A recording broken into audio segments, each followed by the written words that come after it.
Bien-aimés dans le Seigneur, nous voici encore dans notre méditation. Aujourd'hui, nous sommes dans Malachie chapitre 3, le verset 18. Il est écrit ceci: Et vous verrez de nouveau la différence entre le juste et le méchant, entre celui qui sert Dieu et celui qui ne le sert pas. C'est l'Éternel Dieu qui parle. Il n'a pas dit vous entendrez. Il n'a pas dit je vais le faire en cachette. Il a dit vous verrez. Dieu veut que ça se voie. Dieu veut que l'ennemi voie, la famille voie, les amis voient, que toute la population qui est autour de chacun d'un enfant de Dieu puisse voir la différence. La différence entre qui? Entre les bons et les méchants. Dieu nous appelle justes parce que lorsque quelqu'un croit en Jésus-Christ, il est justifié et il devient juste parce qu'il a la foi en Jésus-Christ dans la bonne parole, la saine doctrine. Alors Dieu nous dit ceci: je vais faire la différence. La différence se trouve dans la bénédiction. Il faut qu'on voie vraiment que cet homme appartient à Jésus-Christ. Essayez d'imaginer, mon bien-aimé, quelqu'un qui ne connaît pas le Seigneur. Il se lève le matin, il est païen, il est en train de pécher. Même s'il n'a rien fait, il est pécheur parce qu'il ne reconnaît pas Jésus-Christ. Toute la journée, il a dit des gros mots, il a volé, il a insulté, il a fait du mal, il a tapé, il a frappé, il a fait plein de choses. Le soir, il vient, il ne prie même pas. Il boit, il s'enivre, il dort, il se réveille le matin et il continue. 365 jours par année. Il n'a pas le temps de prier, il n'a pas le temps d'aller à l'église, il n'a pas le temps de se plier, de se souvenir que Dieu existe. Et cet homme-là va prospérer, et cet homme-là va grandir, et cet homme-là va faire des grandes choses. Et puis finalement, celui qui sert Dieu n'a rien. Non, mon bien-aimé, c'est écrit noir sur blanc. Vous verrez. N'est-ce pas Dieu qui avait dit dans le psaume 23 : je dresserai une table devant tes adversaires.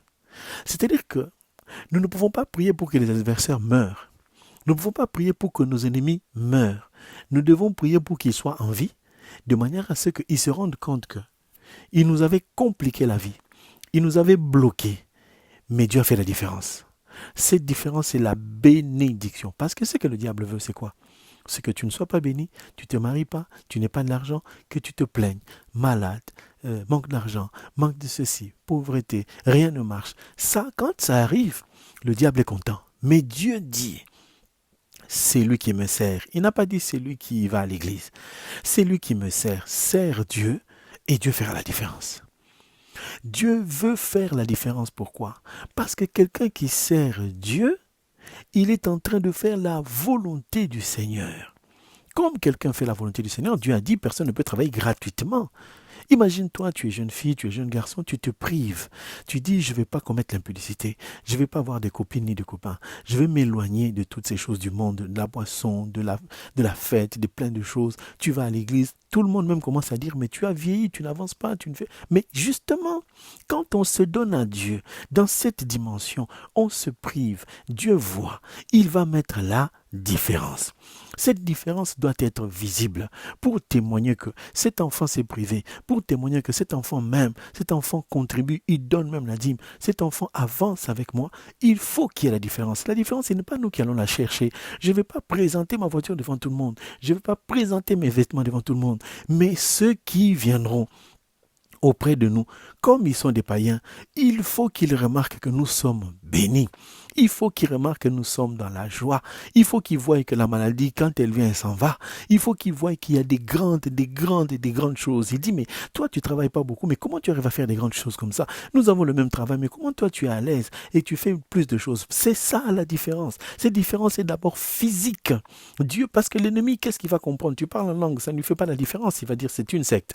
Lorsque tu vas prophétiser, l'ennemi ne comprend pas ça. Les gens du monde ne comprennent pas la prophétie. Mais lorsqu'ils vont voir ta vie, elle a changé, tu as changé de véhicule, tu as changé ceci. Nous ne sommes pas en train de valoriser les biens matériels.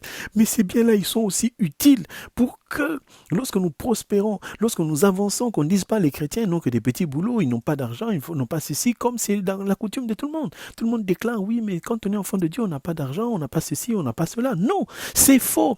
Salomon n'était-il pas riche? Pourquoi Dieu l'a rendu riche? Parce qu'il a été fidèle à l'Éternel.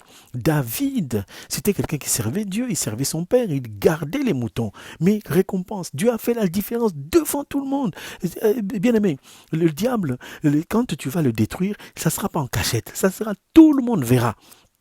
C'est ce que Dieu veut. Parce que si David avait combattu le lion, c'était en secret. S'il avait combattu l'ours, c'était en secret. Mais parce qu'il avait cet amour du Père, qu'il a combattu, il a fait, il s'est privé. Il n'était même pas avec ses frères. Il était dans la brousse en train de servir. Là, on ne le connaît pas. Bien aimé, beaucoup de gens sont en train de servir Dieu, de souffrir. Ils veulent toujours qu'on l'on sache qu'ils sont en train de le faire. Non, bien aimé, attends. Le jour viendra. Tout ce que tu fais en secret, l'argent que tu donnes, personne ne voit. Les sacrifices que tu fais, personne ne voit. Les jeûnes que tu te soumets, personne ne voit. Les privations des envies du monde, personne ne voit que tu fais des efforts là-dedans. Mais le jour où Dieu va ouvrir les portes, le jour où Dieu va t'élever devant tout le monde, on verra la différence. Cette différence-là, tout le monde doit en parler. Quand Goliath est tombé tête à terre, eh bien, tout le monde a vu ce que David a fait. Bien aimé, le jour de ta délivrance, le jour de ta guérison, le jour de ta bénédiction, le monde entier, les gens qui sont autour de toi verront. Il faut que les gens s'approchent de toi pour demander qui est ton Dieu. Il faut que les gens s'approchent de toi pour demander mais dans quelle église tu vas. Il faut que les gens s'approchent de toi pour dire mais comment tu arrives à faire ça pour que ceux qui ne connaissent pas l'Éternel viennent à lui. Mais Dieu fera la différence. C'est pour cela que je t'invite ce soir, mon frère, ma soeur, à ne pas abandonner, à continuer. Tu dois savoir une chose, servir Dieu. Il a dit la différence entre celui qui me sert, la qualité de celui qui sert Dieu. La première qualité de celui qui sert à son maître, c'est l'obéissance. Le maître te dira, moi j'aime prendre le café à 10 heures, j'aime prendre le thé à 6 heures, j'aime qu'on chauffe mon eau à 18 heures. Toutes ces choses-là, ce n'est pas ta volonté à toi, mais c'est sa volonté à lui. Quand le maître voit qu'à la minute, à la seconde, tu fais ce qu'il te demande, à la minute, à la seconde, tu fais ce qu'il t'a demandé, tu obéis au doigt et à l'œil, même si ça ne te plaît pas, tu le fais parce que c'est ton maître qui te le demande.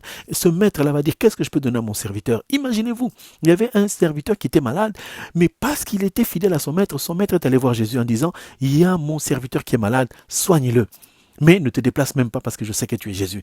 Cet homme-là n'est pas allé pour son fils, ni pour sa mère, ni pour son frère, mais il est allé pour son serviteur. Et toi qui es le serviteur de Dieu, toi qui sers Dieu, servir Dieu, ce n'est pas seulement prêcher. Servir Dieu, ce n'est pas seulement évangéliser, aller dans les rues. Servir Dieu, tu peux servir Dieu dans beaucoup de choses. Dans ce que tu fais, tu te retiens parce que c'est quelque chose de Dieu. Balayer la salle, aider quelqu'un, tout ce que tu feras de bien pour le Seigneur, tu te prives même quand tu te prives pour ne pas pécher, c'est aussi servir Dieu, obéir à Dieu, c'est une très bonne chose. Alors, regarde ce que Dieu te demande, c'est peut-être difficile, c'est peut-être inatteignable, mais dis à Dieu, fais-moi grâce, et quand tu serviras Dieu, bien aimé, je te rassure, ton nom sera connu, non pas parce que tu travailles bien, mais parce que Christ va te faire connaître, et même si tu te caches quelque part, Dieu dira aux gens, voici cet homme qui me sert. Dieu fera la différence. Dieu veut qu'il y ait la différence. Tu vas faire la différence. Là où toute ta famille ne s'est pas mariée, tu vas te marier. Là où toute ta famille est pauvre, toi tu seras riche. Là où tous les gens sont en train de se plaindre de la maladie, toi tu seras en bonne santé. Tu seras toujours dans la différence, frère. Toi tu vas voir des choses que les autres n'ont pas fait. Tes parents diront, mais nous on n'est jamais passé par là. Comment toi tu es passé par là? Tes frères diront, personne n'a réussi dans ce domaine-là. Comment toi tu réussis? Mais parce que tu es enfant de Dieu, Dieu fera la différence. Alors je t'encourage à ne pas baisser les bras, à servir Dieu, à marcher avec lui, et tu verras, la différence sera dans ta vie, et tu béniras le Seigneur. Sois béni, au nom de Jésus-Christ, nous avons ainsi parlé. Amen.